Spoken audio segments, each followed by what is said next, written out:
ආයුබෝවන් සියලු සමීක්ෂණ වාර්තා නැවත නැවතත් තහවුරු කළ ලංකාවේ අංක 1 ප්‍රවෘත්ති විකාශය පැත්තගත් ඇත්ත කියන හිරු රාත්‍රී 9:55 ප්‍රධාන ප්‍රවෘත්ති විකාශය සමගින් ඔබ හමු වන මම කමින්දු විජේවර්ධන. මම ජනනි කොළමුල්ල. ප්‍රථමයෙන් අවධානය ප්‍රවෘත්ති සිරස්තල වෙත.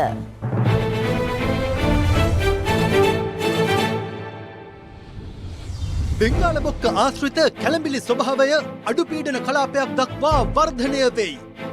ප්‍රදේශ රසකට හෙටත් වැසි.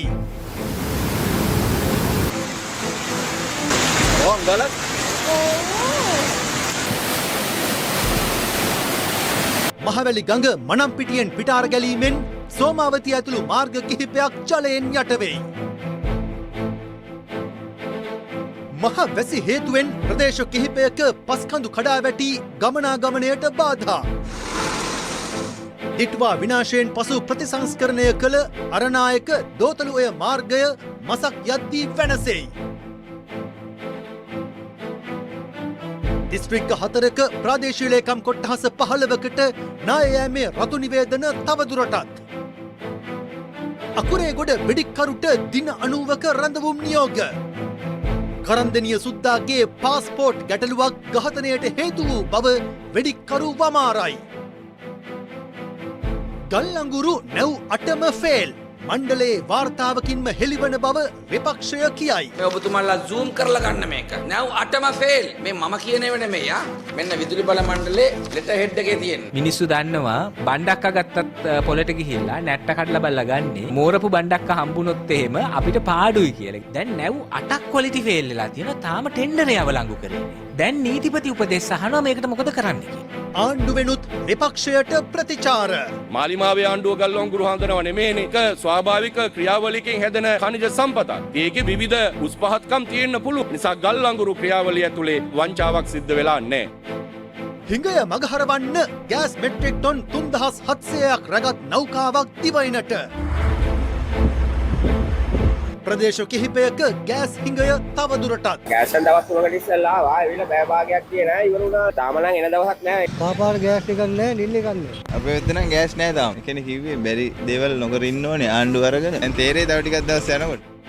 ගාල්ල දිස්ත්‍රික් ආරෝග්‍ය ශාලා සමුපකාර ඡන්දයත් මාලිමාව පරදා විපක්ෂය ජය ගනී.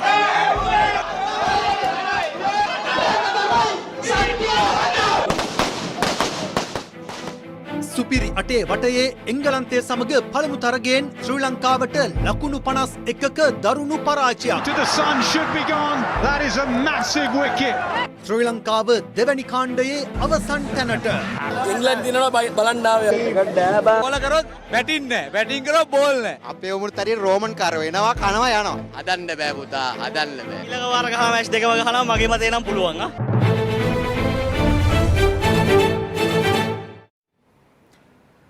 දෙවයින ආසන්න බෙන්ගාල බොක්ක මුහුදු ප්‍රදේශයේ පැවති කැළඹිලි ස්වභාවය මේ වන විට අඩු පීඩන කලාපයක් දක්වා වර්ධනය වී තිබෙනවා. මෙම පද්ධතියේ බලපෑම හේතුවෙන් ඉදිරි පැය 24 තුළ මධ්‍යම ඌව සහ සමරගමුව පළාත්වලත් අම්පාර මඩකලපුව සහ පොළොන්නරුව දිස්ත්‍රික්කවලත් ඇතැම් ස්ථානවලට මිලිමීටර් 100ට වැඩි තද වැසි ඇතිවන බවයි කාලගුණ විද්‍යා දෙපාර්තමේන්තුව පවසන්නේ. කෙසේ වෙතත් මෙම පීඩන කලාපය දෙවයිනෙන් පිටතට ගමන් කිරීම නිසා දැනට පවතින තද වැසි තත්ත්වය ක්‍රමයෙන් අඩු වෙමින් පවතින බව එම දෙපාර්තමේන්තුව නිවේදනය කරනවා.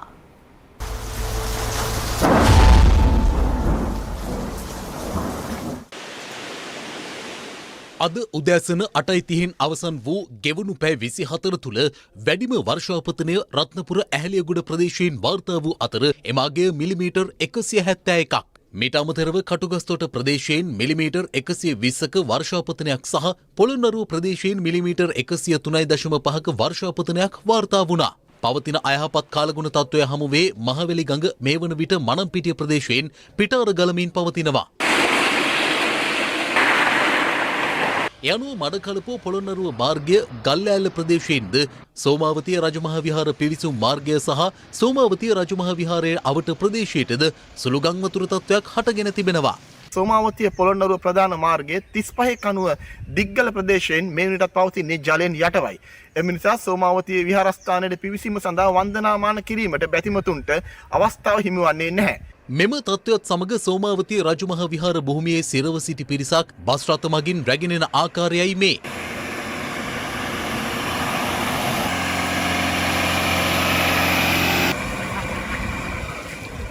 පෞගේ පැය 24 සැලකීමේදී ප්‍රධාන ගංගාවල් කීපයක ජල මට්ටම් සැලකිය යුතු ඉහළ යාමක් නිරීක්ෂණය වුණා. මහවැලි ගඟ තමයි ප්‍රධාන වශයෙන්ම සුළු ගම් වතුර තත්ත්වය දක්වා වර්ධනය වෙලා තියෙනවා. මහවැලි ගඟේ මනම්පිටිය සහ ඒ පහළ ප්‍රදේශවල නමුත් විශාල වැඩිවීමක් දක්වා වර්ධනය වෙන්නේ නැහැ. මීට අමතරව තවදුරටත් ජල මට්ටම් වැඩිවීමක් සිදු වෙලා තියෙන ගංගාවල් ගත්තොත් නිල්වලා ගඟ සහ ගිංගඟත් ඒ වගේම කළු ගඟ, කැලණි ගඟ. මේ අතර පවතින වැසි සමග ජලාශය කිහිපයක වාන්දොරටු තවදුරටත් ව්‍යවෘතව පවතිනවා.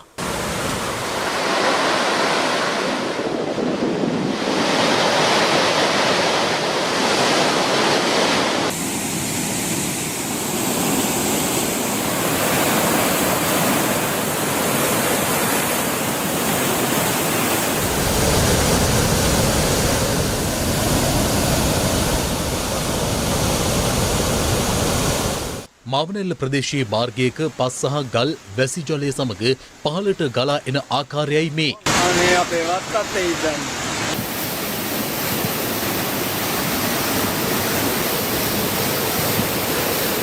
දිට්වසුලිකුණාටුව හේතුවෙන් පසුගියදා නායාමට ලක්වුණු මාවනෙල්ල ගණේතැන්න කෝවිල කන්ද හරහා ගම්පොලට ගමන් ගන්නා මාර්ගය ඊයේ පස්වරුවේ ඇති වූ අධික වර්ෂාව හේතුවෙන්ද කෝවිල කන්ද ප්‍රදේශයෙන් අවහිර වී ගමනාගමනයට බාධා එල්ල වුණා. වර්ෂාව සමග ගලා ආ අධික ජලපහර හේතුවෙන් එම ප්‍රදේශයේ නිවාස කිහිපයකටද හානි සිදු තිබුණේ මෙලෙසින්. එතනින් ගලන්න පටන් ගත්තා. ඊට පස්සේ මෙහෙන් ඔක්කොම ගලන්න පටන් ගත්තා. ළමයි ටිකත් අරගෙන මෙතනින් ගොඩ වෙනකොට ගඟ වගේ මෙතන උතුරනවා ගොඩ වෙන්න විදියන්නේ. එමෙන්ම දිට්වා සුලිකුණාටුව හේතුවෙන් නායාමට ලක්වුණු හෙම්මතගම අම්බුලුවාව ප්‍රධාන මාර්ගයේ ගමනාගමනයත් ඊයේ ඇදහැළුණු වර්ෂාවත් සමග පස්කඳු කඩා වැටීම නිසා නැවතත් අවහිර වී තිබෙනවා.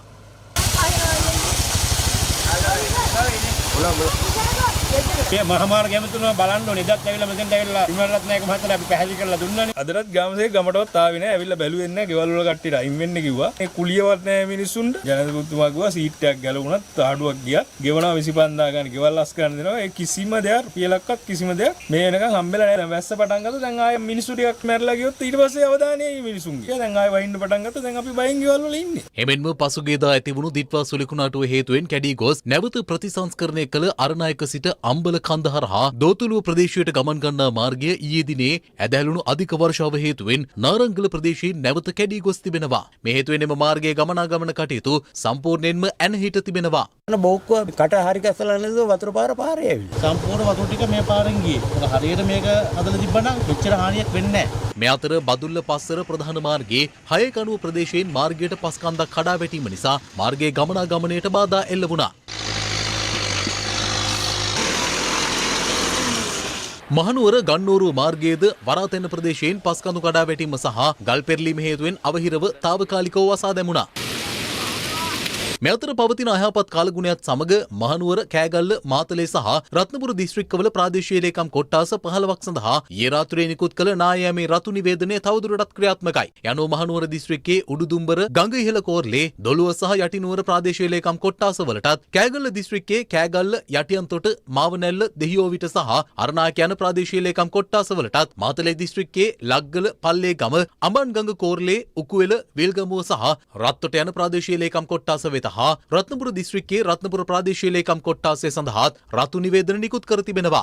මේ අතර ශ්‍රී ලංකාවට ඊසාන දෙසින් ස්ථානගතව පවතින අඩුපීඩන කලාපයේ බලපෑමත් සමග බෙන්ගාල බොක්ක මුහුදු ප්‍රදේශයේ යාත්‍රා කරන දිහිවර සහ නාවක ප්‍රජාව අවධානයෙන් සිටින ලෙස කාලගුණ විද්‍යා දෙපාර්තමේන්තුව දැනුම් දෙනවා. ඇතැම් මුහුදු ප්‍රදේශවල පැයට කිලෝමීටර 50ක 60ක පමණ තද සුළං ඇතිවිය හැකි අතර එම මුහුදු ප්‍රදේශ තාවකාලිකව ඉතා රළු විය හැකි බවයි එම දෙපාර්තමේන්තුව පෙන්වා දෙන්නේ. එමෙන්ම මෙම පද්ධතියේ බලපෑම හේතුවෙන් ඉදිරි පැය 24 තුළද මධ්‍යම ඌව සබරගමුව නැගෙනහිර සහ උතුරු මැද පළාත්වලත් ගාල්ල සහ මාතර දිස්ත්‍රික්කවලත් ඇතැම් ස්ථානවලට මිලිමීටර් 100ට වැඩි තද වැසි ඇතිවිය හැකි බව කාලගුණ විද්‍යා දෙපාර්තමේන්තුව පවසනවා. මේ පද්ධතිය තවදුරටත් දිවයිනෙන් ඉවතට ගමන් කිරීම නිසා විශේෂයෙන්ම පසුගිය දින දිනවල පැවති තදවැසි ස්වභාවය ක්‍රමයෙන් අඩු වේ යයි සිතන්න පුළුවන්. හෙට දවසේ කාලගුණ තත්ත්වය පිළිබඳව අවධානය යොමු කරද්දී විශේෂයෙන්ම දිවයිනේ උතුරු මැද සහ වයඹ පළාත්වල ඒ වගේම ත්‍රිකුණාමලය දිස්ත්‍රික්කයේ වැසිවාර කිහිපයක් පමණක් ඇති විය හැකියි. ඊට අමතරව සබරගමුව සහ මධ්‍යම පළාතේ කළුතර ගාල්ල සහ මාතර දිස්ත්‍රික්කවල හවස 2 පමණ පසුව ස්ථාන ස්වල්පයක ගිගුරුම් සහිත වැසි වර්ධනය වීමේ හැකියාවක් පවතිනවා. දවසේ පුවත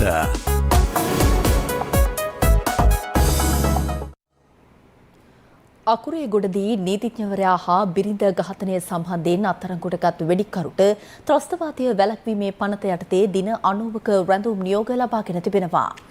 මෙම වෙඩික්කරු හිටපු යුද හමුදා සේවලෙකු බවත් සක්‍රිය සේවයේ සිටින කාලය තුළ කරන්දෙනියේ සුද්දා හඳුනාගෙන තිබූ බවත් පොලිසිය සඳහන් කළා. අකුරෙකුඩදී නීතික්ෂවරයෙකු සහ ඔහුගේ බිරිඳ වෙඩි තබා ඝාතනය කිරීමේ සිද්ධියේ එක් වෙඩික්කරුවෙකු අත්අඩංගුවටගෙන තිබුණේ අම්බලන්ගොඩ ප්‍රදේශයේදී. හෝමාගම කොට්ටාස අපරාධ විමර්ශන කොට්ටාසේ ස්ථානාධිපති අමිල ගෝවින්ද මහතාට ලද තොරතුරක් මත ඔහු අත්අඩංගුවටගෙන තිබුණා. සැකකරු මෙම වෙඩි ප්‍රහාරය එල්ල කළ දෙදෙනා අතරින් T56 ගිනියවීන් වෙඩි තැබූ සැකකරු බවයි පොලිසිය සඳහන් කළේ. වැඩිදුර පරීක්ෂණ සඳහා ඊයේ රාත්‍රියේ ඔහු බස්නාහිර දකුණ අපරාධ කොට්ටාසේ වෙත බහර දුන් අතර ඔහුට දින 90ක රඳවුම් නියෝග ලබාගෙන තිබෙනවා.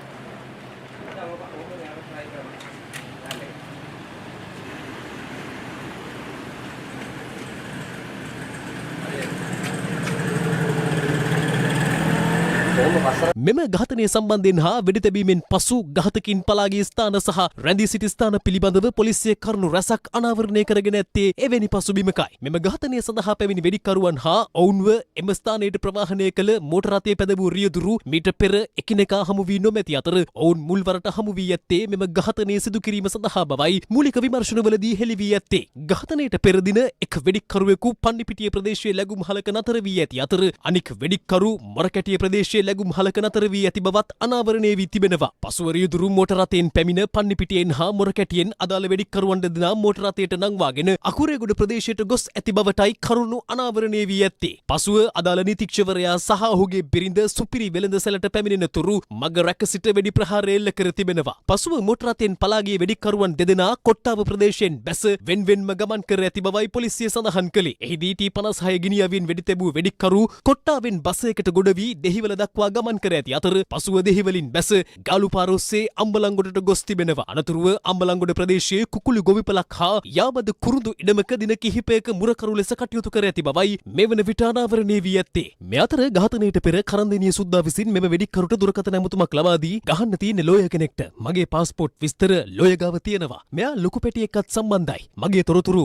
ලොකු පැටියට දෙනවා. ලෝයට විතරක් නෙමෙයි වයිෆ්ටත් තියන්න ඕනේ. යනුවෙන් පවසා තිබෙනවා. එමෙන්ම තමන්ව ලංකාවට ගෙන්වා ගැනීමට අදාළ තොරතුරු නීතිඥවරයා සන්තකයේ පවතින බවටද කරන්දෙනිය සුද්දා විසින් තමන්ට ප්‍රකාශ කළ බව අදාළ වෙඩික්කරු පොලිසිය හමුවේ පාපොච්චාරණය කර තිබෙනවා. මේ අතර ඝාතනය සිදු වූ පසුගිය 13 වෙනිදාට පෙර දින කරන්දෙනිය සුද්දාගේ දෙනුම් දීමක් මත සැකකරු විසින් කුලී තිරෝධ රථයකින් කොටිකාවත ප්‍රදේශයේ දෙමහල් නිවසකට පැමිණ වෙඩි තැබීමට යොදාගත් T56 ගිනියාවිය සහ රිවෝල්වරයද පරීක්ෂා කර ඇති බවයි පොලිසිය පවසන්නේ. ඝාතනයට පෙර සහ පසු සැකකරුගේ දුරකථන දත්ත විශ්ලේෂණය කිරීමෙන් අනතුරුව සැකකරු සිටින ස්ථානය හඳුනාගත් පොලිසිය සැකකරු අම්බලන්ගොඩ ප්‍රදේශයේදී අත්අඩංගුවටගෙන තිබුණා. සැකකරු සන්තකයේ තිබී අපරාධය සඳහා භාවිතා කරන ලද ජංගම දුරකථනයක්ද පොලිසිය විසින් සොයාගෙන තිබෙනවා. එමෙන්ම සැකකරුට කුකුළු ගොවිපලේ නවාතැන් දුන් අම්බලන්ගොඩ දෙල්දුවේ පදිංචි පුද්ගලයෙකු මේ වන විට ප්‍රදේශයෙන් පලා ගොස් ඇති අතර ඔහු භාවිත කළ යතුරුපැදිය අම්බලන්ගොඩ පොලිසිය බාහිරටගෙන තිබෙනවා. මෙම වෙඩික්කරු හිටපු යුද හමුදා සෙබළෙකු වන අතර සක්‍රීය සේවයේ සිටින කාලය තුලදී කරන්දෙනිය සුද්දා හඳුනාගෙන ඇති බවත් පසුව වෙනත් වරදක් සඳහා මීට පෙර වසරක කාලයක් රිමාන්ඩ් භාරයේ සිට ඇති බවත් පොලිසිය පවසනවා. අනතුරුව කරන්දෙනිය සුද්දා විසින් ඇප ලබා ගැනීමට අවශ්‍ය මුදල් ලබා දීමෙන් පසු ඔහු බන්ධනාගාරයෙන් පිටතට පැමිණ ඇති බවත් මේ වන විට තහවුරු වී තිබෙනවා. පොලිසිය සැක කරන්නේ සැකකරු අදාළ වෙඩි තැබීම සිදු කර ඇත්තේ ඊට ප්‍රතිඋපකාරයක් වශයෙන් බවයි. කරන්දෙනිය සුද්දා විසින් මෙම වෙඩි තැබීම වෙනුවෙන් රුපියල් ලක්ෂයක මුදලක් අත්අඩංගුවට පත් වෙඩික්කරුට ලබා දී ඇති අතර මීට මාසකමාරකට පමණ ඉහතදී තවත් රුපියල් ලක්ෂයකමාරක මුදලක් ඔහුට ලබා දී ඇති බවට විමර්ශන වලින් අනාවරණය වී තිබෙනවා. ලිට්‍රෝ ගෑස් මෙට්‍රික් ටොන් 3700ක් රැගත් නෞකාවක් අද දිවයිනට ළඟා වුණා. ලිට්‍රෝ සමාගම සඳහන් කළේ එළඹෙන 25 සහ 28 යන දෙදින තුල තවත් ගෑස් නෞකා දෙකක් දිවයිනට පැමිණීමට නියමිත බවයි. පසුගිය දින කිහිපය පුරාම දිවයිනේ ප්‍රදේශ රැසක ලිට්‍රෝ සහ ලාෆ්ස් ගෑස් හිඟයක් පැවති අතර ජනතාවට ගෑස් ලබා ගැනීම සඳහා දිගු පෝලිම් පෙළද රැඳී සිටීමට සිදු වුණා. දින කිහිපයක් ගෑස් හිඟයක් පැවති හිනිදුම ප්‍රදේශයට ගෑස් ලොරියක් පැමිණ තිබුණේ මෙලෙසින්.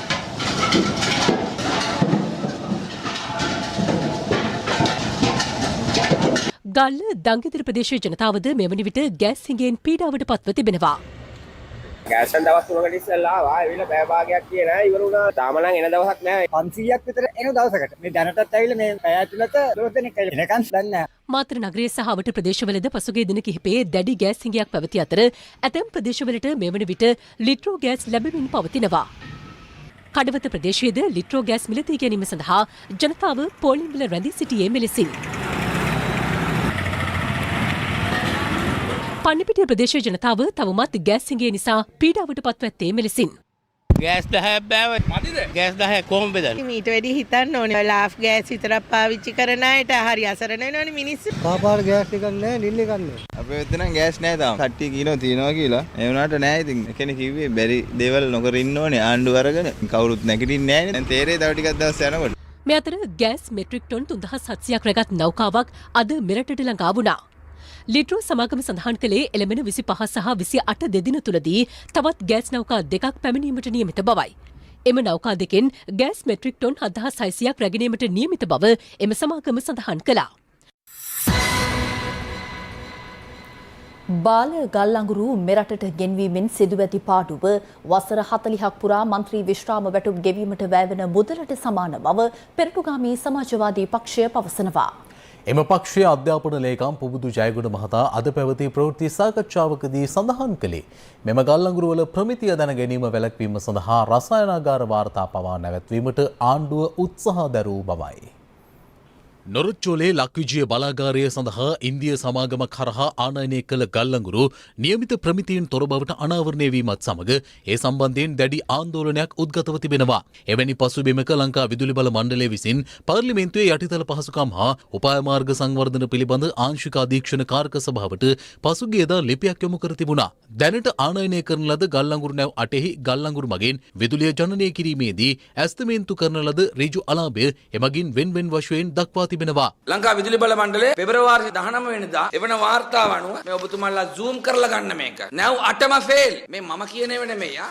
මෙන්න විදුලි බල මණ්ඩලයේ ලෙටර් හෙඩ් එකේ තියෙන්නේ. නැව් 8න් ලක්ෂ 76000කට වැඩිය පාඩුයි. මෙන්න මේ පාඩුව මකා ගන්න තමයි ලංකා විදුලි බල මණ්ඩලය 13.5කින් කරන් බිල වැඩි කරන්න කතා කරන්නේ. තව නැව් 17ක් එන්නට නියමිතයි මේ ටෙන්ඩර් එක මේ විදිහටම කන්ටිනියු කරුවා. 2 3 4 කියන නැව් 3න් විතරක් පාඩුව මිලියන 2200.9යි. අය කරගන්න පුළුවන් මල්ලි 392.5යි. ඒතර පාඩුව ඒ නැව් 3න් විතරක් 1808යි. කුමාර ජයකොට ගෙදරින් ගෙනලා දානවද මේක? නැත්තම් මේ පළවත් කාර්යාලයේ තියෙන කැට එකතු කරපු සල්ලි වලින් ගෙනත් දානවද? මේවා මහ ජනතාවගේ විදුලි බිලට එකතු වෙන්නේ. මේක නොහැකියාව නෙමෙයිනේ. හොරකම තමයි. මෙන්න මේක කිව්වහම තමයි රැල්ලට ආපු පාපිසි ටික පොල්ලෙලි ටික ෆයර් වෙලා ඉන්නේ. නදිද්ද මොකද්ද අර ආකාශ් කියලා ෆේක් නමකින් ඉන්නේ Facebook එකේ. එයාලා මේ ලක්මාලිලා ඉතින් ඉන්නේ මේ ඒගොල්ලෝ කියනවා පිළිගන්න ඕන කියලා ඉවරලා. පට්ටපල් බොරුකාරයෝ ටිකන්නේ.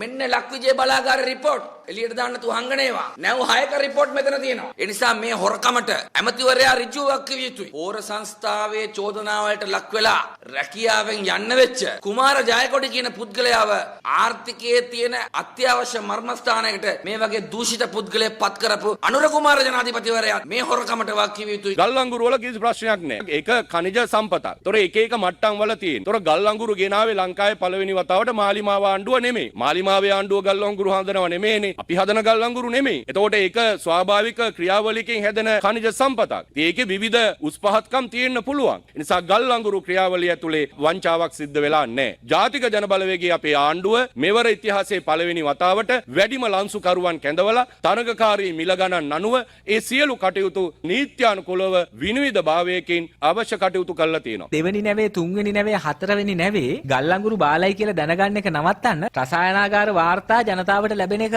නවත්තලා දැම්ම. ඒ වගේම බාල වුණත් මේකෙන් පාඩුවක් වෙන්නේ නැහැ වගේ තකතිරු කතා කියන්නත් එපා. මේ රටේ ජීවත් වෙන්නේ මොඩියෝ නෙමෙයි. මිනිස්සු දන්නවා බණ්ඩක්ක ගත්තත් පොලට ගිහිල්ලා නැට්ට කඩලා බලලා ගන්නේ මෝරපු බණ්ඩක්ක හම්බුනොත් එහෙම අපිට පාඩුයි කියලා. ඒක අපි දැක්කාර മന്ത്രിවරියක් කියනවා මේවා මේ පොළවෙන් හරලානේ ගන්නේ. එතකොට මේ හරියටම මේ ප්‍රමිතියක් කියන්න බෑ. කොහොමත් ක්වොලිටි බාලවීම් තියෙන්න පුළුවන් කියන්නේ. එහෙනම් ඉතින් මැනිකුත් පොළව හරලානේ ගන්නේ. දැන් නැව් 8ක් ක්වොලිටි ෆේල් වෙලා තියෙනවා. තාම ටෙන්ඩරේ අවලංගු කරේ නැහැ. දැන් නීතිපති උපදෙස් අහනවා මේකට මොකද කරන්න කියලා. ලෝක වෙළඳපොලේ ඩොලර් 70ට ගන්න පුළුවන් ගල්ලංගුරු මෙට්‍රික් ටන් එක ඩොලර් 98.50කට අරන් තියෙනවා. ඒ මුළු මුදල සම්පූර්ණයෙන්ම සමාගමද ගත්තේ නැත්නම් කාට හරි බෙදිලා ගියාද?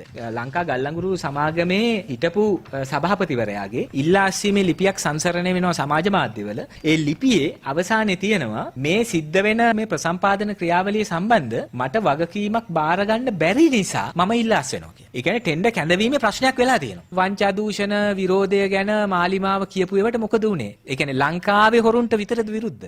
ලෝක හොරුන්ට විරුද්ධ නැද්ද? බොරු තරකද දා පාර්ලිමේන්තුව උඩ පනින්න නැතුව Facebook එකේ ෆේක් බලකායවල දාලා පච ගහන්න නැතුව මේ ආණ්ඩුව යහපත් දේශපාලන සංස්කෘති කතා කියන්න එපා. මොකද යහපත් දේශපාලන සංස්කෘතිය කියන්නේ മന്ത്രിවරු විශ්‍රාම වැටුප ගන්න නැතුව ඉන්න එක විතරක් නෙවෙයි. മന്ത്രി විශ්‍රාම වැටුප අවුරුදු 40ක් තිස්සේ දෙන්න යන මුදලට සමාන මුදලක් දැන් පාඩු වෙලා තියෙනවා මේ කරපු වැඩෙත් එක්ක. මහා පරිමාණ වීමෝල් හිමියන් අසල දන ගැසීමෙන් වැළකී ඍජුව කටයුතු කරන ලෙස ගොවිජන සංවිධාන නියෝජිතයින් රජයට බල කර සිටිනවා. විමිලදී ගැනීම සම්බන්ධයෙන් අදහස් දක්වමින් එම නියෝජිතයින් වැඩිදුරටත් පෙන්වා දුන්නේ මන්ත්‍රීවරුන් සඳහා කැබ් රථ ආනයනය කිරීම වෙනුවට එම මුදල් වී අලෙවි මණ්ඩලයට වාහන ලබා ගැනීම සඳහා යොදවන ලෙසයි. 2025-2026 මහකන්නේ වී සඳහා අවම සහතික මිල පසුගියදා ප්‍රකාශයට පත් කර ඇති පසුබිමක රජයේ වී මිල ප්‍රමාණවත් නොවන බවට ගොවීන් චෝදනා කරනවා. මේ දිනවල වී අස්වනු නිලමින් පවතින අනුරාධපුර ගම්බිරිගස්වැව ප්‍රදේශයේ ගොවීන් සාධාරණ මිලකට වී අස්වනු විකුණා ගැනීමට නොහැකි බවටයි වැඩිදුරටත් ප්‍රකාශ කරන්නේ. 120 මුදල මදි කියලා තමයි කියන්න තියෙන්නේ. කොයි වෙලේ වහිත් දන්නේ නැතිනම් අමාරුයි වේලා ගන්න. අමුවෙන් 75ට යන්නේ. වේලන්නත් බෑ මේ වැස්ස නිසා. වීදුරු කාමර වලින් නම් ගන්න තීරණ නම් අපි හිතන්නේ අසාර්ථක වෙයි කියලා. ගොයියන්ත් එක්ක තමයි ප්‍රධානමන්ත්‍රී එකට ඉන්න ඕනේ. මේ අතර පවතින වර්ෂාව හමුවේ නෙලාගත් වී අස්වනු වේලා ගැනීමට නොහැකි වීමෙන් කැකිරාව පලාගල ප්‍රදේශයේ ගොවීන් පීඩාවට පත්ව සිටිනවා. මහා මාර්ගයේ වී වේලීම සඳහා ප්‍රාදේශීය සභාවට මුදල් ගෙවීමටද සිදු වී ඇති බවට ගොවීන් චෝදනා කරනවා. මීටර ගන්න සල්ලි ගෙවනවා. සභාවට ඔව් සල්ලි ගන්න. සල්ලි වල වී වණන්නේ. අන්න කුමාර දිසානායක මහත්තයා සේරම කිව්වේ බොරු. අපි රැවට්ටු. අපිට වෙනසක් ඕන කියලා අපි ඡන්දය දුන්නා. වැඩක් නෑ. 7-5කට වැඩ. වෙනස දැන් කෙලවිලා තියෙනවා. දැන් කියලා අපිට කියලා තියෙනවා. ඇයි ගෑණි දීලා හොටු ගෑණි ගත්තා වගේ තමයි වැඩේ වෙලා තියෙන්නේ. 60ට ඉල්ලුවක් දෙන්න වෙනවා. නැත්නම් නයිතිරුස් බේරන්නේ කොහොමද? භූත කුලී, කපුම් කුලී, පෝර සල්ලි නෑ. දෙන්නම් කියවුවා මොනවත්ම නෑ. ඒ උනට ඡන්දේ නම් ගන්නේ නෑ. එකපාරක් මෙහෙර තට්ටුව දැම්මා. එතකොට මෝල් කාර්යය යනවා චොපර් එකෙන්. අපි යන්න ඕන පොල්ලෙල තියාගෙන තාන පාරේ පල්ලම. වන්නක් කරලා තියා. එමිතුම මීට පස්සේ නම් ආයේ කිසිම දෙයකට මේ පැත්ත පොලාතරින් ඉපන්. තව පෝර සල්ලිවත් හම්බෙලා නෑනේ. අඩුතරම. දැන් මේ තියෙන වී 8 දෙකක් ගන්න රුපියල් 70ට. මේ අතර පවතින වී මිල සම්බන්ධයෙන් සහ ගොවීන් පත්ව ඇති අපහසුතා පිළිබඳව ගොවි සංවිධාන නියෝජිතයින් සහ සුළු හා මධ්‍ය පරිමාණ මෝල් හිමියන් අදහස් පළ කළා. නාමල් කරුත්න මැතිතුමත් එක්ක අපිත් එක්ක වෙල්ලොට බහලා ඒ දවස්වල කතා කරේ වී ටික 150ට අපි ගන්න ඕනේ කියලා. 120 මිල කොහෙත්ම මදි. 130 මිල කොහෙත්ම මදි. රුපියල් 150ත් 160ක් අතර ගානකට වී මිල යා යුතුයි. ලාල්කාන්ත ඇමතුමා කරන එක වැඩ කොටස තමයි විහිළු සපයන එක. රජයේ නියම මිලටවත් ගන්න තැනක් කොහෙවත් නැහැ. නාමල් කරුණාරත්න මැතිතුමා පහුගිය කාලේ උද්ඝෝෂණ කරද්දී ගෝයන් කෑවා. ගොවියට තහන දෙනවා කියලා. තිබිච්ච ආණ්ඩුව වලින් දුන්න තහනවත් දැන් නැති තත්යකටපත් වෙලා තියෙනවා. ගණන් හදලා කොල කෑලි පෙන්නලා මහ පොළවේ ගොවියට සාතික වුණේ 150ට වී මිලදී ගන්නවා කියලා. විලි ලැජ්ජාවක් නැතුව ලාල්කාන්ත ඇමතිවරයයි කරුණාරත්න ඇමතිවරයයි ඇවිල්ලා කියනවා 120ට වී මිලදී ගන්නවලු. ඒ පාරට ගොවියා බස්සන තැනට යන්න එපා. මේ රටේ රජ කරපු හැම ආණ්ඩුවම ගෙදර ගියේ ගොවියට ගහලා. හොඳට මතක තියාගන්න ලාල්කාන්ත මහත්තයෝ අනුරාධපුරේ බත් කාලා හැදිච්ච ඔබතුමා කරුණා කළා ඒ ගොවියගේ බත් රස දන්නවා නම් කටයුතු කරන්න අනුරාධපුර දිස්ත්‍රික්කේ. මේ මහා පරිමාණ වීමෝල් හිමියා අද විතරක් නෙමේ පහුගිය වකවානුව තුලත් ගණන්කාරකම් පෙන්වන්න මෙවැනි වචන භාවිතා කරනවා. ඒක ඔහුගේ නූගත්කම මෙරටේ ගොවි ජනතාවට කාලකන්ණී යන වචනේ පාවිච්චි කරමින් ඔවුන්ගේ උජාරුව පෙන්වමින් තිබෙනවා. මේ ආණ්ඩුවට දැඩිව අවධාරණය කරනවා මේ මහා පරිමාණ වීමෝල් හිමියන් ගව දන ගහන්න නැතුව ඍජුව නැගී සිටලා මෙරටේ ගොවි ජනතාව ආරක්ෂා කරන්න, ඒ වගේ මෙරටේ පාරිභෝගික ජනතාව ආරක්ෂා කරන්න කටයුතු කරන්න. රඩ්ලිලාගේ මහා මෝල් හිමියන්ගේ මේ සියලු දෙනාගේම පවස් ගලවනවා කියපු අය එහෙම කියලා ඇවිල්ලා දැන් ඒගොල්ලෝ ගැන කතාවක්වත් නැති වෙනකොට ඒ අතරතුර අපේ ඩැඩ්ලි මහත්තයා දැන් මාධ්‍යයට ඇවිල්ලා එයා මොනවා කියනවද කියන එක අපිට තේරෙන්නේ නැහැ. වෙලාවකට එයා රජයට බයිනවා, වෙලාවකට අවුරුදු 76ම දේශපාලඥයන්ට බයිනවා, වෙලාවකට ගොයියොන්ට බයිනවා. ඇමතුමාලා මේ ඔක්කොම එකතු වෙලා එකම ඩීල් එකේ තමයි යන්නේ. අපි හොඳට බත් කන මිනිස්සු තුන් වෙලේ. ඒ නිසා අපිට නිකන් බබා පෙන්නන්න එන්න එපා කවුරුත්. පාර්ලිමේන්තුවේ මන්ත්‍රීවරුන්ට කැබ් රථ ගේන්න හදන්නේ. මේ වීඇලී මල්ලේට කුරියට හරි වාහන ටිකක් අරගෙන ගොයියගේ ගොවි පොලට ගිහිල්ලා මේ වී ටික මනින ක්‍රමවේදයක් හදන්නකෝ. පිටරටින් හාල් ගෙනල්ලා තමයි මිනිස්සුන්ට කණ්ඩ වෙන්නේ. අපිටත් හිතිය ඇති හොඳටම යෝසු ඇති. යල් කන්න වෙනකොට මේ පීඩනය පාරටම වැටෙයි මහත්තයෝ. විවිධ චක්‍රලේඛ හරහා ආණ්ඩුව විශ්වවිද්‍යාල ශිෂ්‍යයන්ගේ සාමූහිකත්වයට බාධා පමුණුවා ඇති බව අන්තර් විශ්වවිද්‍යාලීය ශිෂ්‍ය බල මණ්ඩලයේ කැඳවුම්කරු මදුෂාන් චන්ද්‍රජිත් පවසනවා. ඔහු මේ බව සඳහන් කළේ නාවල විවෘත විශ්වවිද්‍යාලය ඉදිරිපිට සංවිධානය කර තිබූ උද්ඝෝෂණයකට එක්වෙමින්. සරසවි තුළ රාත්‍රී ශිෂ්‍ය ක්‍රියාකාරකම් තහනම් කිරීමට සහ ශිෂ්‍ය මර්ධනයට ගෙනෙන UGC චක්‍රලේඛය හකුලා ගනිව් යන මෙයින් නාවල විවෘත විශ්වවිද්‍යාලය ඉදිරිපිටදී එම විශ්වවිද්‍යාලයේ මහා ශිෂ්‍ය සංගමය විසින් මෙම උද්ඝෝෂණය සංවිධානය කර තිබුණා.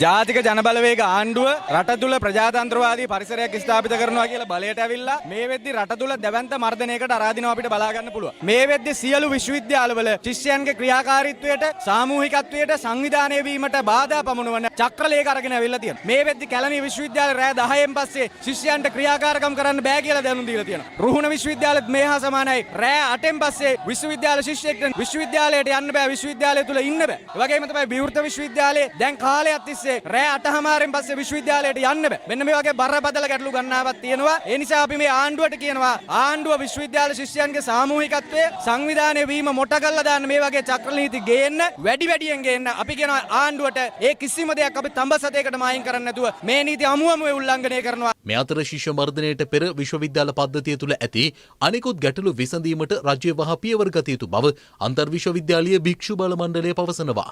අපි අහන්න කැමති විශ්වවිද්‍යාල ප්‍රතිපාදන කොමිසම් සභාවෙන් විශ්වවිද්‍යාල පද්ධතිය තුළ 50% සීමාව ඉක්මවලා ගිහිල්ලා තියෙනවා ආචාර්යවරුන්ගේ හිඟේ. මේ වෙනකොට වෛද්‍ය උපාධිය හදාරපු ශිෂ්‍යුන් සීමා වාසික පුහුණු සම්පූර්ණ කරගන්න බැරුව නිවෙස් වලට වෙලා බලාගෙන ඉන්න සිද්ධ වෙලා තියෙනවා. අපි දන්නවා මේ ආණ්ඩුව පත් වෙන්න කලින් ඉඳන්ම නිදහස් අධ්‍යාපනය අත්අඩු දෙන්න කතා කරා. මේක විශ්වවිද්‍යාල ඇතුළේ ඉන්න ශිෂ්‍යයෝ මර්ධනය කිරීමට ගෙනාපු උප්පරවැට්ටියක් විදිහට අපි මේ වෙලාවේදී බය නැතුව ප්‍රකාශ කරනවා. ජනතාවගේ පිබිදීම නතර කරන්න ඕන කරන මර්ධනය ගේන්න තමයි මෙන්න මේ විදිහට අනපනත් ආණ්ඩුව විසින් විශ්වවිද්‍යාල ප්‍රතිපාදන කොමිසම් සභාව හරහා අරගෙන අවිලා තියෙන්නේ. මේ ගෙනල්ලා තියෙන චක්‍රලේඛ ඇතුළේ සියලුම කොන්දේසි වහාම හකුල ගන්න ඕන. ඒවා හකුල ගන්න නැත්නම් හකුල ගැනීම සඳහා බලපෑම් කරන්නත් මේවා පරාජය කරන්නත් අන්තර් විශ්වවිද්‍යාල භික්ෂු බල මණ්ඩලයේ විදිහට තවදුරටත් සංවිධානය වෙනවා, සටන් වදිනේ සඳහා ක්‍රියාමාර්ග තෝරනවා. අපරාධ මං වගේ කෙනෙක්ට ආදරය කරේ. තමුසේ කොහොමද මට ආදරය කරේ?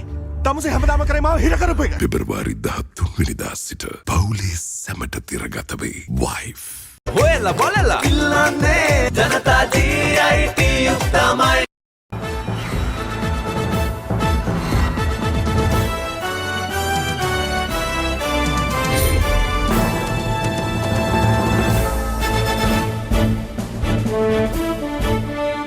ගිනිඅවි පෙන්වා මරණීය තර්ජන එල්ල කිරීම සහ පුද්ගලයෙකුට පහර දී තුවාල සිදු කිරීම ඇතුළු සිද්ධීන් කිහිපයකට සම්බන්ධ බව කියන මහනුවර බූවැලිකඩ ප්‍රදේශයේ අවන්හල් හිමිකරුවෙකු ඇතුළු සැකකරුවන් තිදෙනෙකු අත්අඩංගුවට ගැනීමට මහනුවර පොලිසිය විමර්ශන ආරම්භ කර තිබෙනවා. අප කළ සොයා බැලීමකදී හෝටලයේ ආශ්‍රිත ප්‍රදේශයේ පදිංචිකරුවන් සඳහන් කළේ මෙම හෝටලයේ හිමිකරුවන් විසින් කලක් තිස්සේ ජනතාවට පීඩාකාරී වන අයුරින් කටයුතු කරමින් සිටින බවයි. මහනුවර බූවැලිකඩ අනගාරික ධර්මපාල මාවත ප්‍රදේශයේ පිහිටි හෝටලයක හිමිකරුවන් විසින් දිගින් දිගටම ප්‍රදේශවාසීන්ට පීඩාකාරී ලෙස හැසිරෙන බවට මහනුවර පොලිසියට පැමිණිලි ලැබී තිබුණා. එහි ආසන්නතම සිදුවීමක් මේ. අදාළ හෝටලය ආසන්නයේ පදිංචි වයෝවෘද්ධ පුද්ගලයෙකුගේ අසනීප තත්වයක් හේතුවෙන් ඔහුගේ නිවස ඉදිරිපිට මාර්ගයේ පසුගිය 15 වෙනිදා රාත්‍රියේ කට්ටඩියෙකු ඇතුළු පිරිසක් ගෙන්වා යාතු කර්මයක් සිදු කර තිබුණා. එම අවස්ථාවේ අදාළ අවන්හලේ හිමිකරු ඇතුළු පිරිසක් එම ස්ථානයට කඩා වැදී ගිනි අවියක් පෙන්වා පිරිස බියවද්දමින් එළවා දමා තිබුණේ යාතු කර්මයට ගෙනවිත් තිබූ පූජා භාණ්ඩ වලින්ම පහර දෙමින්.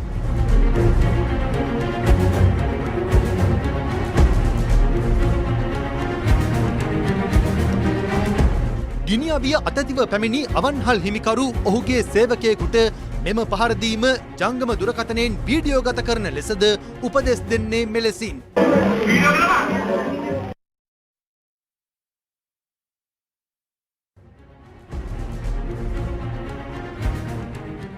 මෙම පහරදීමෙන් පසු නිවස තුළට පැමිණෙන පිරිස යාතුකර්මයට භාජනය වූ පුද්ගලයාට මරණීය තර්ජන එල්ල කරන අයුරුද දක්නට ලැබෙනවා.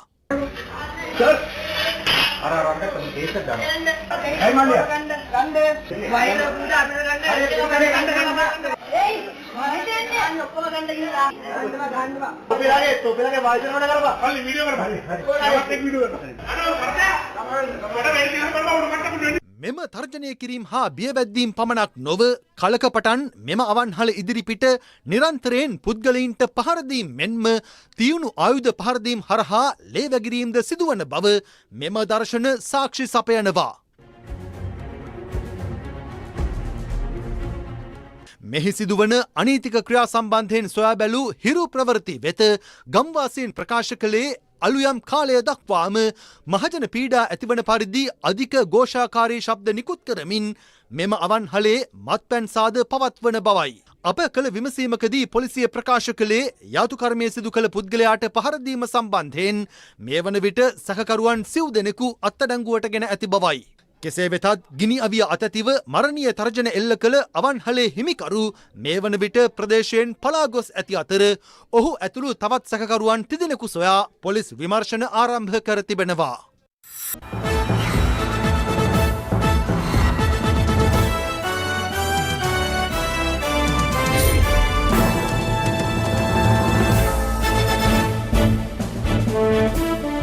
දේශීය පුවත් කිහිපයක් සමගින් දැන් රටවටා හිරු. රටවටා හිරු. තමුත්තේගම සමාධී බෞද්ධ මධ්‍යස්ථානය 14 වෙනි වරට පවත්වනු ලැබූ තමුත්තේගම දුරුතු පෙරහර මෙවරත් වීදි සංචාරය කෙරුණා. පෙරහර මෙවර චාම් අයුරින් පවත්වා ඇති අතර පෙරහරට අමාත්‍ය වසන්ත සමරසිංහ මහතාද එක්ව සිටියා.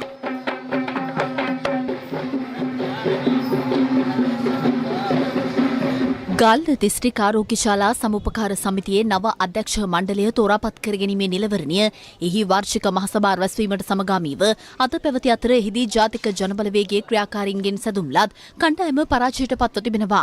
ඒ අනුව ජාතික ජනබලවේගයේ කණ්ඩායම ඡන්ද 1664ක් හිමි කර ගනිද්දී ප්‍රතිවිරුද්ධ කණ්ඩායම ඡන්ද 9745ක් හිමි කරගත් අතර ඔවුන් වැඩි ඡන්ද 7481කින් ජයග්‍රහණය කළා.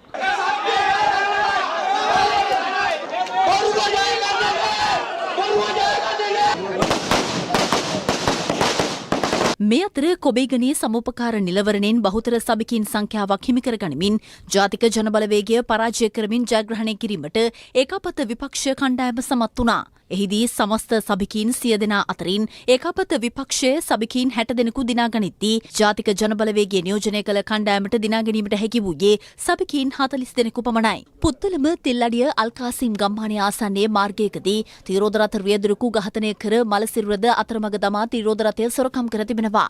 ඝාතනයට ලක්ව ඇත්තේ 72 හැවිරිදි පුද්ගලයෙකු වන අතර පොලිසිය සැකපල කරන්නේ කුලී ගමනක් යන මුවාවෙන් පුද්ගලයෙකු ඔහු සමග ගොස් අතරමඟදී තවත් පිරිසක් තිරෝධ රථයට නංවාගෙන මෙම ඝාතනය සිදු කරන්නට ඇති බවටයි. මඩකලපුව තිරුප්පන්දුරේ ප්‍රදේශයට කඩා වැදුණු වනාලි ප්‍රදේශයේ සැරිසරන අයුරු මෙලෙස දක්නට ලැබුණා. වනජීවී නිලධාරීන් සහ ප්‍රදේශවාසීන් එක්ව වනාලි ප්‍රදේශයෙන් පළවා හැරීමට පියවර ගත්තා. රටවටා හිරු. ලොවවටා හිරු. නව අධ්‍යනවාරය ආරම්භවීමත් සමග ඉරානයේ විශ්වවිද්‍යාල කිහිපයක සිසුන් නැවතත් රාජ්‍ය විරෝධී උද්ඝෝෂණවල නියැලී තිබෙනවා. ඒ ඉරාන රජයට එරෙහිව සිදු කළ දැවැන්ත විරෝධතාවයේදී මියගිය පිරිස් අනුස්මරණය කරමින් ආරම්භ කළ ශෝක කාලයේ 40 වන දිනයට සමගාමීවයි. මේ අතර න්‍යෂ්ටික වැඩසටහන සම්බන්ධයෙන් ඉරානය සහ ඇමරිකාව අතර මතභේදාත්මක තත්ත්වය මෙවන විට මැදපෙරදිග කලාපයේ යුද උණුසුමකට මඟ පාදා ඇති අතර ඇමරිකානු ගුවන් හමුදා බලකායෙන් මැදපෙරදිග සහ යුරෝපා කලාපය වෙත තවදුරටත් අනුයුක්ත කර තිබෙනවා. මේ පෘතුගාලයේ ලජස් ගුවන් කඳවුරේ ඇමරිකානු යුද ගුවන් යානා ස්ථානගත කර තිබූ ආකාරයයි. මෙවන් පසුබිමක ඇමරිකා නාවික හමුදාවට අයත් ලොව විශාලතම යුද නෞකාව වන USS ජෙරල්ඩ් ආර් ෆෝර්ඩ් ගුවන් යානා ප්‍රවාහන නෞකාව මැද පෙරදිග දෙසට යාත්‍රා කරමින් පවතිනවා. ජනපති ට්‍රම්ප් පවසන්නේ ඉරානයට මෙම අවස්ථාවේ එකඟතාවකට පැමිණීම වාසිදායක බවයි. They better negotiate a fair deal. You know, the people of Iran are a lot different than the leaders of Iran. And it's very, very sad situation. කෙසේ වෙතත් ඉරාන ජනාධිපතිවරයා පවසන්නේ කොතරම් ගැටලුකාරී තත්ත්වයක් පැන නැගුණද තමන් ඇමරිකාවට හිස නොනමන බවයි. අපි කුමන දුෂ්කරතාවයන් පැන නගුණද හිස නමන්නේ නැහැ. ලෝක බලවතුන් අද පෙළ ගැසී බීගුල්ලන් ලෙස පෙනී සිටින්නේ ඔවුන්ට අප හිස නමන තෙක්. ඔබලාත් කෙතරම් දුෂ්කරතා හමුවේ හිස නැමීමක් සිදු නොකරන්නේ නම් අපිත් කොතරම් ගැටලු පැමිණියත් එවැනි දෙයක් කරන්නේ නැහැ. පාකිස්තාන ඇෆ්ගනිස්තාන දේශසීම ආසන්නයේ සටන්කාමී කඳවුරු සහ සැඟවුණු ස්ථාන ඉලක්ක කරගනිමින් පාකිස්තානයේ එල්ල කළ ගුවන් ප්‍රහාරයකින් කාන්තාවන් හා ළමුන් ඇතුළු 17කට අධික පිරිසක් මිය ගොස් තිබෙනවා. මෙම ප්‍රහාරයෙන් බොහෝ පිරිසක් තුවාල ලබා ඇති බවයි තාලිබාන් සංවිධානය පවසන්නේ. ඇෆ්ගනිස්තානය මෙම ප්‍රහාර හෙලා දකිමින් ප්‍රකාශ කරන්නේ මෙම ප්‍රහාරය නිවාස සහ ආගමික පාසලක් ඉලක්ක කර එල්ල වූ බවයි.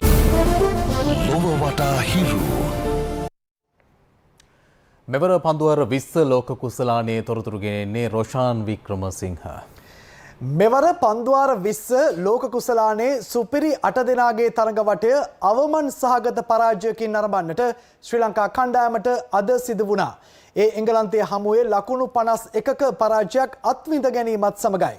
තරඟය පැවැත්වුණේ පල්ලකැලේ ජාත්‍යන්තර ක්‍රිකට් ක්‍රීඩාංගණයේදී.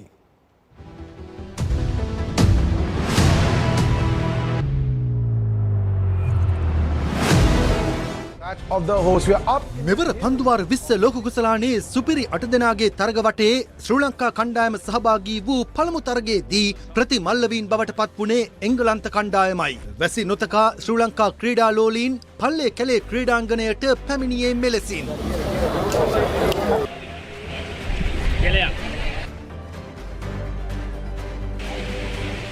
ඒ අනුව මෙම තරගයේ කාසියේ වාසිය දිනාගත් ශ්‍රී ලංකා නායක දසුන් ශානක පළමුව පන්දුවට පහර දීම සඳහා එංගලන්තයට ආරාධනා කළා. ශ්‍රී ලංකා කණ්ඩායම මෙම තරගයට වෙනස්කම් දෙකක් සිදු කරමින් කමිල් මිෂාර සහ දුෂ්මන්ත චමීර කැඳවා තිබුණේ කුසල් ජනිත් පෙරේරා සහ ප්‍රමෝද් මදුෂාන් වෙනුවටයි. නායකයාගේ තීරණයට ඉහටත් උඩින් සාධාරණයේ ඉටු කළ ශ්‍රී ලංකා පන්දු බලෑනිය එංගලන්ත පිතිකරණයේ බල බිඳ දැමුවේ පන්දුවාර 20 අවසානයේදී කඩුළු 9ක් දවාගෙන එංගලන්ත ඉනිම ලකුණු 146කට නවතා ගනිමින්. එහිදී ෆිල් සෝල්ට් ලකුණු 62ක් රැස් කළා. සුපිරි පන්දු යැවීමක නිරත වූ දුනිත් වෙල්ලාලගේ ලකුණු 26කට කඩුළු 3ක් බිඳ දැමුවා. මීට අමතරව ඩිල්ෂාන් මදුශංක සහ මහේෂ් තීක්ෂණ අතරේ කඩුළු 2 බැගින් බෙදී ගියා.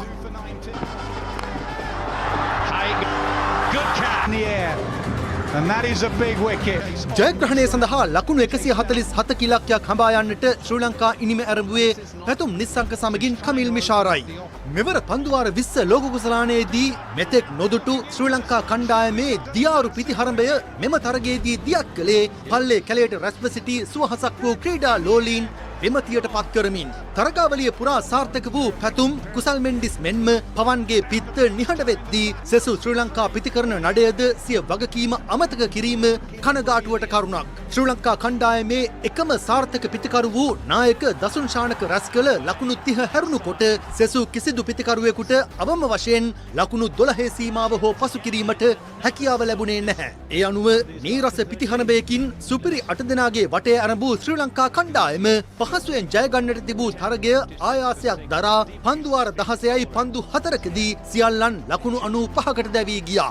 මෙම පරාජයත් සමග එංගලන්තය හමුවේ අඛණ්ඩව පන්දුවාර 20 තරග 12ක් ශ්‍රී ලංකා කණ්ඩායම පරාජය වී තිබීමත් කැපී පෙනෙනවා.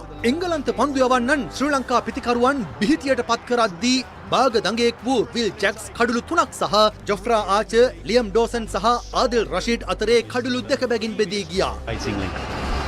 Dougley bowled in through the gate, brilliant from England. Outings against England, but it wasn't to be. A rash of wickets. ශ්‍රී ලංකා පිතිකරුවන්ගේ වගකීම් විරහිත පිතිහරඹෙන් ලද පරාජයෙන් පසු ක්‍රීඩා ලෝලීන් පළ කළේ මෙවන් අදහස්.